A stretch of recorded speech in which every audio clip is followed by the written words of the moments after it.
Okay, so now that you've watched the video, we're going to share a PowerPoint presentation with you. My name is Carrie Bourassa, and I'm an Assistant Professor of Indigenous Health Studies at First Nations University of Canada. And my colleague Kim McKay-McNabb is going to do the second part of the presentation, and I'll let her tell you a little bit about herself when she gets up here. Just so you know that I am Métis. I was born and raised here in Regina, and I've been a professor for 7 years. And I'm just completing my doctorate degree, and I'm looking at Métis health status. And this project is really near and dear to me. It's a project I've been involved with for a number of years, and it's really taken its own course. And everybody that sees the video and watches the PowerPoint, we get this wonderful feedback. So I hope that you have felt the same way today, and I hope that you will have more questions than you came in with, but that's a good sign. That's what we want, to encourage dialogue and questions and open communication. So I'd like you to take a moment to do some self-reflection and think a little bit about yourself. What is your cultural background?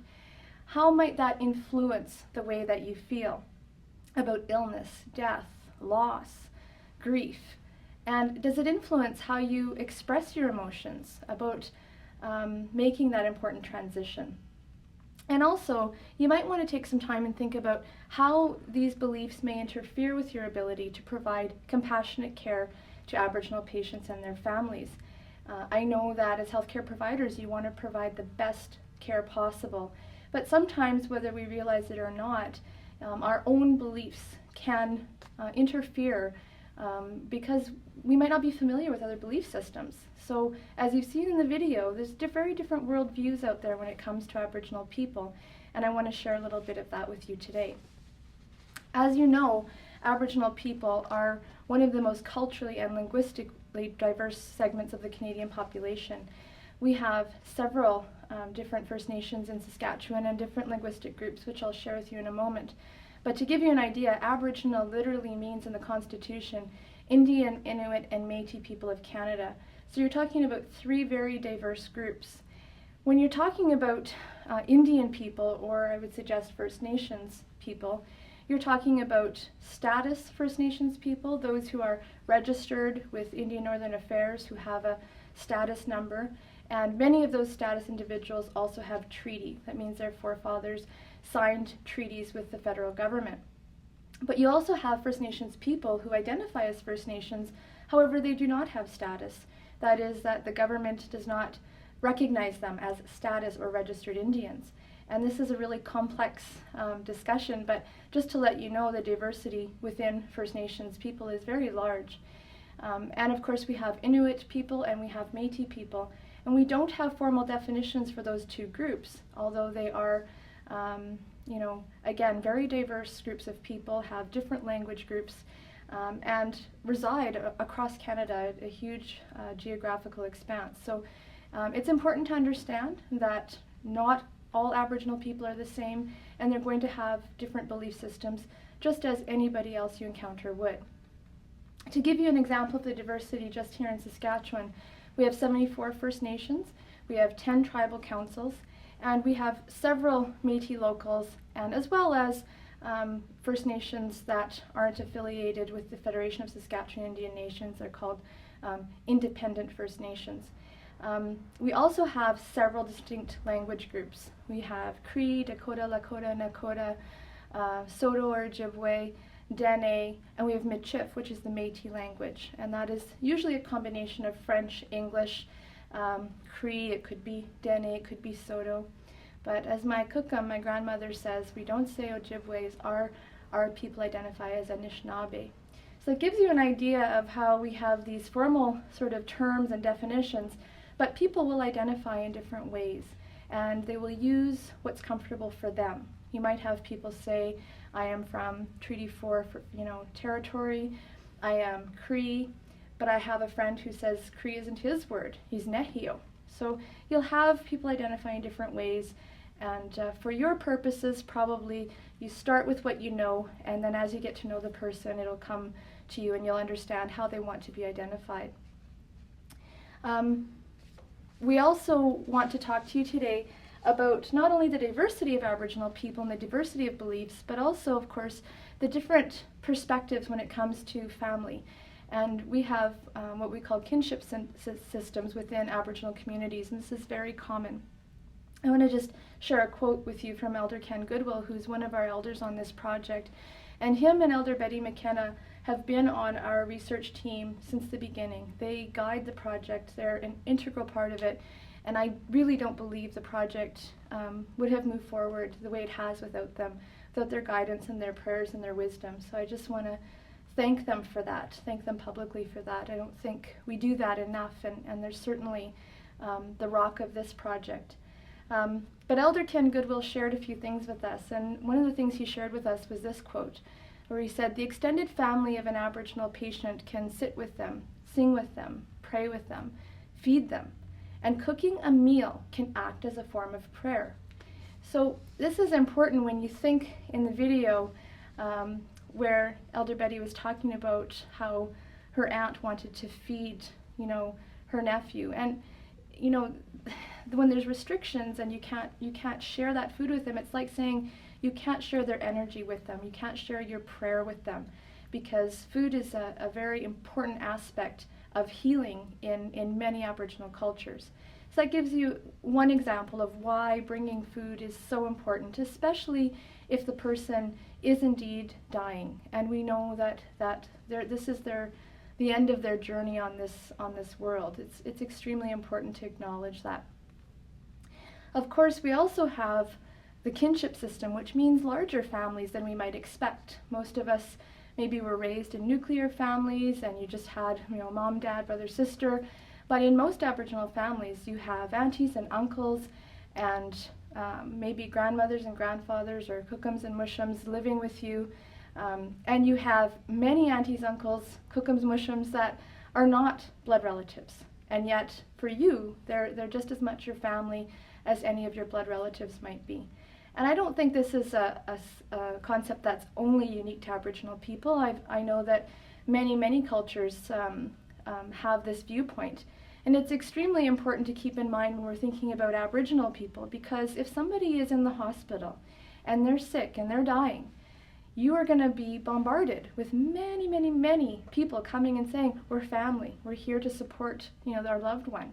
And I know there's this rule about having so many people and you can't have so many people in a room. And I think that sometimes rules are meant to be, maybe not broken, but bended. And in this case, this is because they're there to lend their energy to that person. They want the person to make their journey into the next world a happy one. They wanted them to go in a good way, right? They want to lend their prayers. And I think it's important to acknowledge that. One of the common questions I often get from frontline staff that work in healthcare facilities is, why does there have to be so many of you? You just sort of all come and we don't know what to do and we can't accommodate that. But I do believe if you understand the reason why, you can actually accommodate those things and be a little bit more understanding of it. The other interesting aspect is that there might be elders there, and some families might have their beliefs combined, and perhaps there's a priest called in and at the same time you have an elder there. It might be that a family doesn't want a priest called, but they want their elder there. The elders are there to bring comfort and provide support and do maybe those last things that will give comfort to that person that's dying. And you will know who those elders are. That it will be evident to you who the elder is or elders are that is coming to assist that person. It's also a demonstration of respect when you come together and you pray together for that person. We also, of course, believe in the power of prayer. And we believe that if you pray together, that's an intense amount of energy that person is going to feel. So it's not only about the love and respect, it's also about that idea of praying together for your loved one. The other important thing, I think, when you're dealing with extended family is that it may not be the wife or the husband or the mom or the dad that you talk to about the condition of the loved one that's sick. They might have appointed someone in their family, and it might even be that they're part of the extended family, but they're not a blood relative. but the family will usually appoint the spokesperson who will liaise with the healthcare practitioners and advise the rest of the family. And I think that it's important to ask, right? To ask who would they like to be the spokesperson, because that is a form of respect to say to them, we do need to talk to one person, we can't be sharing information with everybody, so who would you like that to be? And then respect their decision, whether that's a traditional thing for you or not. If it's their decision, then that's who they should be able to nominate, and have that respect that they will be treated the same as anybody else in the family would. And I think that's extremely important. It was certainly the case for me when my grandfather was dying, that I spoke with the doctors and the nurses, and I ended up becoming the spokesperson in my family. Even I was very young when it was happening, but it was in the best interest of my grandfather that I be the one who liaised with the rest of the family. And I think it wasn't, as his granddaughter, probably wasn't something that was traditionally done, and usually it's the spouse, but in this case my grandmother was not the person to be doing it, so it was me. And it was nice that I had the respect once everybody knew that I was the spokesperson and we jumped through the hoops. It was nice to know that I would get the information and be able to relay that to my family. I think that's it for me. I'm going to turn it over to Kim, and again, I do hope that you'll think about some of those self-reflection questions we had at the beginning, and if you don't get to it today, I hope that you'll have a chance to reflect on it tomorrow or the next day, and perhaps even have some discussion when you get back to your unit, and think a little bit more about how this applies and how this can help you with the job that you do. Miigwech, thank you. Welcome, I'm Kim McKay-McNabb, and I am currently an assistant professor at First Nations University of Canada and also a doctoral student in clinical psychology. I'll tell you a little bit about myself today. I am an urban Indian. I'm a Cree woman from Sakamay First Nations, but I've been raised in Regina all my life. I left for a bit to go to Saskatoon and Vancouver, and the bits and pieces that I've taken from my traditional and spiritual self have been picked up along the way. So I have to say that the teachings that I've been given through working on this project, first of all, as well as my life, has really assisted me to be the person that I am today. I want to thank all the elders who participated in this video along with our guiding elders, because they really have guided this project the way that it is, and I'm really thankful that a lot of people are going to view this PowerPoint and this video, because we are, as Aboriginal peoples, very diverse, and our population is growing at a very fast rate. So I'm very honored to be a part of this today. Some words from our guiding elders is a word from Elder Ken Goodwill, and he speaks about spirituality. In my family, my sisters and I were all urban Indians, and many of us were in relationships with other partners, and we've kind of picked up pieces from their families as well for our spirituality.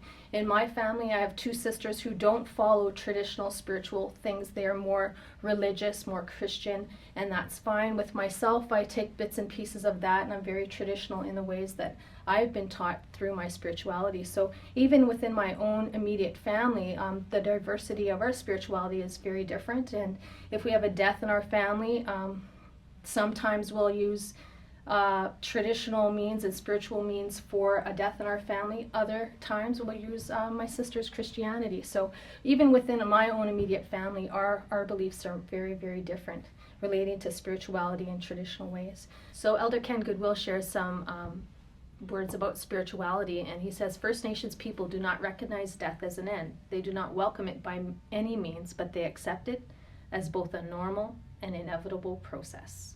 Death is not an end of anything. It is just a transition. And the natural laws we talked about with Elder Ken and Elder Betty, it was very important to incorporate that into our presentation today. And we talk about the different teachings of spirituality that were provided by the Creator, and they are respect, honor, courage, kindness, sharing, acceptance, and communication. And all of these natural laws just flow together as the circle of life. You can begin at one part of courage and get acceptance, and it just goes together, all together within the circle of life. Spirituality is a very personal and individualized journey, and many diverse beliefs. it's continuous evolving process, and communication with the Creator can be done at any time, any place, anywhere.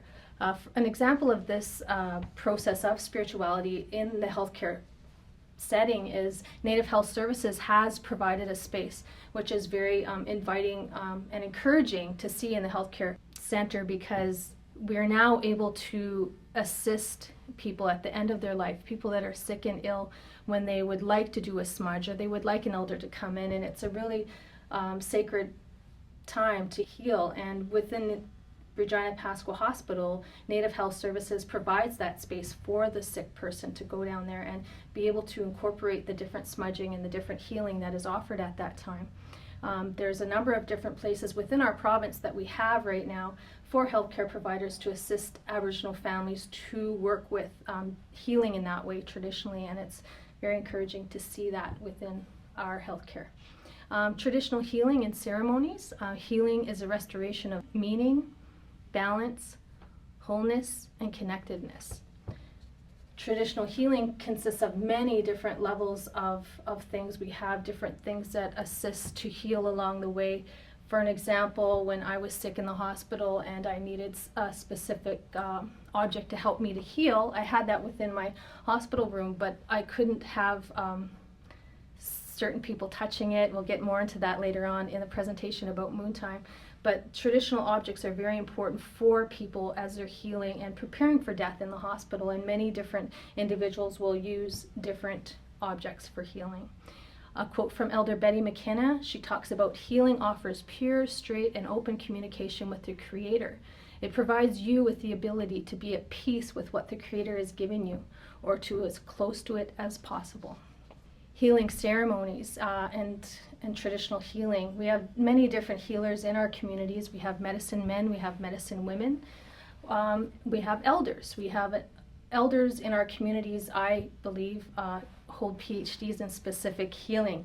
They can have a specific gift in medicines, they can have a specific gift in traditional healing, ceremony, different things like that. Medicine men and medicine women are approached in many different ways, and they're very important to the healing of our communities, as well as the different healers that are approached by community members. And it's pretty common in Aboriginal communities for that traditional healer, that medicine man or that medicine woman, to come into the hospital and prepare that person, if it's for death or if it's for healing, and they'll come into the hospital and they'll do different ceremony or traditional means of healing that way.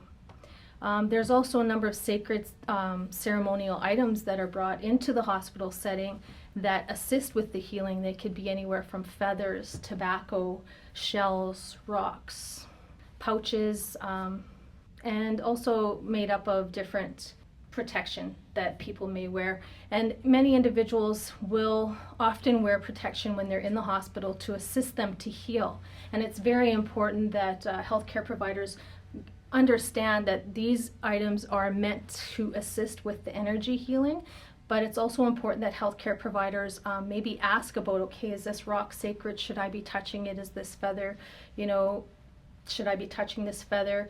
It's also very, very important to really engage in a conversation and have a dialogue about that, because for the instance that I talked about earlier about being in the hospital, I had a specific medicine in with me in the hospital, and it was important that a woman not come into my room if she was on her moon time, because a woman is very, very powerful when she is on her moon time, when she's menstruating.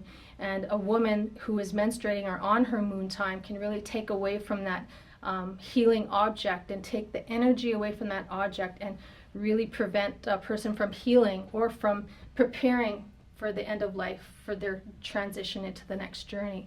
So it's very important within the healthcare setting, within the hospitals, that people such as yourselves who are working with our Aboriginal people's healthcare providers, that you have an understanding that these are sacred objects, but if you ask the individual who is using these sacred objects for healing, if you can not touch it if you're on your moon time, or not go into the room, because it's very important that you don't touch those objects. Also, many people come into the hospital wearing protection, and it's very important that only the person wearing that protection touch that protection. I won't touch my husband's, I won't touch my children's. When I'm on my moon time, I will not go near the protection at all. If you're not on your moon time, you can ask the patient to remove that as well, but it's very important to have that dialogue. Another quote by Elder Betty is, "Death is an individual journey. The Creator made us so unique that even the way of going is so unique. There's no one way of doing it. There's not one answer, but many." Well, I want to thank everybody for taking part in our PowerPoint and video today. And I have a few words in closing to say is that each individual that was interviewed on this video, particularly the healthcare providers video, I interviewed them one-on-one, and I learned a vast amount of information about our Aboriginal culture. And each individual that participated on this video really wanted to participate so that their experiences could assist everybody in learning about how diverse our Aboriginal peoples are in the healthcare setting. And I want to thank you all today for having an open mind and an open heart and learning about what we've brought to you this afternoon, and that you walk on your journey with this information and learn and ask. It's really important. The elders always say, if you don't know, just ask. It's respectful that way, and in both ways. If there's something in the hospital that I don't know about, I always approach a healthcare provider and ask about it, and it's just the same way for Aboriginal peoples to learn back that information. So thank you. Hi.